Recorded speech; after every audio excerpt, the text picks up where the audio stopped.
suis venu avec une équipe de notre équipe humanitaire du pays ce soir pour une rencontre très importante avec son Excellence, le Premier ministre et son cabinet.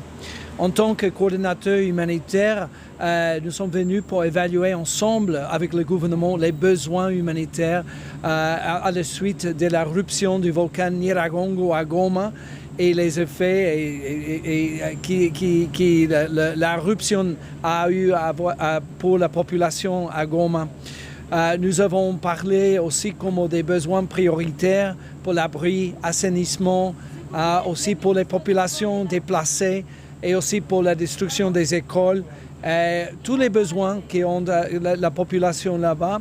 On a parlé aussi comme de la nécessité de restaurer comme les liens entre la ville de Goma et Rutshuru parce que la lave a bloqué la route et la nourriture ne peut pas comme arriver dans la ville. On a parlé aussi comme des besoins de la population pour l'assainissement, le danger d'avoir une flambée de choléra qui existe dans la zone. Alors, plusieurs choses. Pour nous, la communauté humanitaire, une priorité maintenant, c'est la réouverture de l'aéroport de Goma pour que nous puissions livrer l'assistance de Kinshasa à Goma. Et c'est une priorité pour toute la communauté humanitaire. Cette réunion s'inscrit dans la suite de celles que nous avions eues hier et avant-hier, depuis l'éruption du Nyiragongo.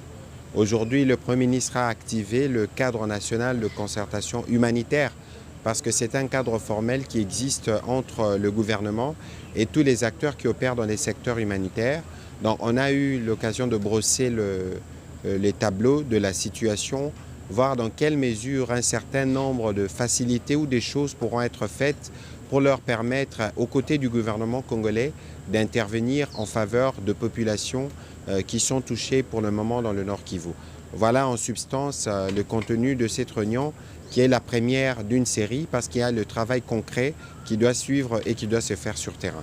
Les dispositions concrètes, nous dépendons des autorités de l'aviation civile parce que l'aéroport a été fermé, parce que c'était dans la zone pratiquement qui a été touchée, parce que la lave s'est arrêtée à 1200 mètres de l'aéroport, c'était pas très loin.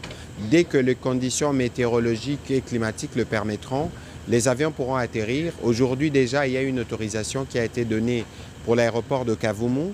On espère que dans les jours qui viennent, ça le sera pour Goma pour permettre à l'assistance humanitaire d'atteindre nos populations.